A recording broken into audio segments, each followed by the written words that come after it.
Anitha madam మీద చేశాడు అంటే వాడు పిచ్చోడు కాబట్టి చేశాడు సార్. ఎందుకు అంటామంటే పిచ్చోడని ఒక మినిస్టర్గా చేసి ఈరోజు వైజాగ్లో ఒక కంపెనీ ఐటీ మినిస్టర్గా చేసి కూడా ఒక యువతకి ఒక కంపెనీ కానీ ఒక ఉద్యోగం కానీ చేయలేదు. వాళ్ళు కూడా రోడ్డెక్కి మాట్లాడి కష్టపడే వ్యక్తుల గురించి మాట్లాడుతున్నారంటే మా ప్రజలకి అవమానంగా ఉంది. కానీ మేము అనిత మేడం ఒక టీడీపీ నాయకురాలు, ఆవిడకి అన్యాయం జరిగిందని అయితే మేము రోడ్డు ఎక్కలేదు సార్. ఒక మహిళని చూడకుండా మేకప్ ఒక పుట్టే పరుగుతుంది రూమ్కి అండమంటే అతను ఎంత అసహ్యకరంగా మాట్లాడాడు. అతను నిజంగా మేము ఇప్పుడే అడుగుతున్నాం ఒక మాట, జగన్ గారు భార్య మాజీ సీఎం గారు వాళ్ళ భార్య మేకప్ లేకుండా వస్తుందా? వాళ్ళ పిల్లలు మేకప్ లేకుండా వస్తున్నారా? అతను మేకప్ లేకుండా వెళ్తున్నాడా? అతను మేకప్ లేకుండా ఉండేది మొన్న ఒక్కరోజే. ఎండలోనే వచ్చి కొంచెము ఏసీ కార్ దిగ్గాన ఎండ సూర్యరశ్మి గట్టిగా పడేసరికి మాటలన్నీ తిక్కగా మాట్లాడి అతను పిచ్చి వచ్చి మాట్లాడాడు. అంతేగాని అతను అయితే మాత్రము ఆ వెర్షన్ చాలా రాంగ్గా మాట్లాడాడు. ఒక మహిళని దళిత అది ఇది కాదు, ఎవరైనా మహిళే. ఆ మహిళని ఒక కట్టుబట్టు లేదు అని కట్టుబట్టుతో ఉన్న మహిళని ఎక్కిరించి చేస్తానంటే మేము ఒకటే చెప్తున్నాం. అంటే మా ప్రభుత్వం అనకూడదు అన్నారు. వాళ్ళ ప్రభుత్వంలో ఎంతమంది మహిళలు అండి మేకప్ లేకుండా బయటకు వస్తున్నారు చెప్పమనండి. ఎక్స్ మినిస్టర్లు కానీ ఇప్పుడు రోడ్డు ఎక్కిన ప్రతి మహిళ కూడా మేకప్ లేకుండా వస్తుందా చెప్పండి? వాళ్ళకి కూడా సిగ్గుచేటే. ఇది మా తెలుగు మహిళలకే కాదు, ఆ పార్టీలో ఉన్న మహిళలకు కూడా అందరికీ కూడా.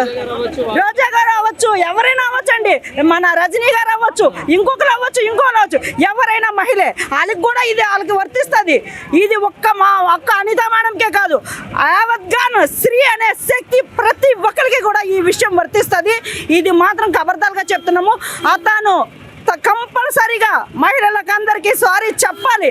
లేదు అంటే మేమొక్కలమే కాదు సార్, ఇంకా మహిళా నాయకులు వస్తారు.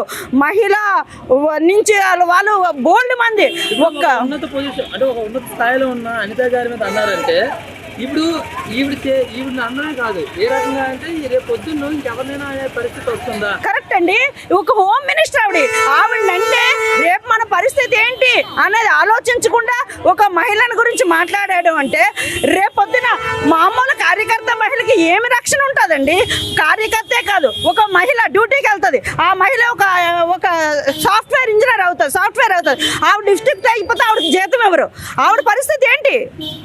ఇప్పుడు శుభకార్యాలకి పువ్వులు పెట్టకుండా, బొట్టు పెట్టకుండా, మూతికి లిప్స్టిక్ లేకుండా బయటికి వెళ్ళరండి. ఏమో మన భారతదేశంలోని ఉత్తరాంధ్రలో కలకత్తా తీసుకున్నామంటే వాళ్ళు లిప్స్టిక్ చేయకపోతే వాళ్ళ తప్పు, పెదాలకి కలర్ వేయకపోతే వాళ్ళ తప్పు, వాళ్ళు మహిళలు కాదు, సాంప్రదాయ మహిళ కాదు అంటారు. కాబట్టి ఇది ఒక రకమైన పద్ధతి. ఆ పద్ధతిని విమర్శించే హక్కు వీళ్ళకి లేదు. కానీ ఇతను విమర్శించాడు అంటే ఆ రోజు ఎండ తాలూకా ఎఫెక్ట్ ఏదో పడి ఉంటుందని పిచ్చిగా మాట్లాడుతున్నాడు. ఇంతవరకు మేము గుడ్డు అని మాత్రమే చూసాం. ఈ రోజు నుంచి గుడ్డు అంటే కళ్ళు గుడ్డు కూడా అని కూడా తెలుస్తుంది. ఎందుకంటే యావత్గాను మహిళలందరినీ కూడా ఒక మేకప్ లేదంటే అతని భార్య పక్కన నిలబడ్డంటే మేకప్తో వస్తుంది. మేకప్తో వచ్చినట్టు ఇతను కళ్ళు లేవా అంటే ఈ రోజు వరకు కూడా కళ్ళుతో మాట్లాడాడు.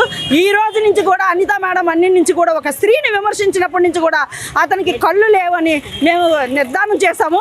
కాబట్టి అతను ఇమీడియట్గా ఒక హాస్పిటల్కి వెళ్ళి కళ్ళు చెకప్ చేసుకొని మాకు సారీ చెప్పాలి, స్త్రీ జాతికే సారీ చెప్పాలి అతను.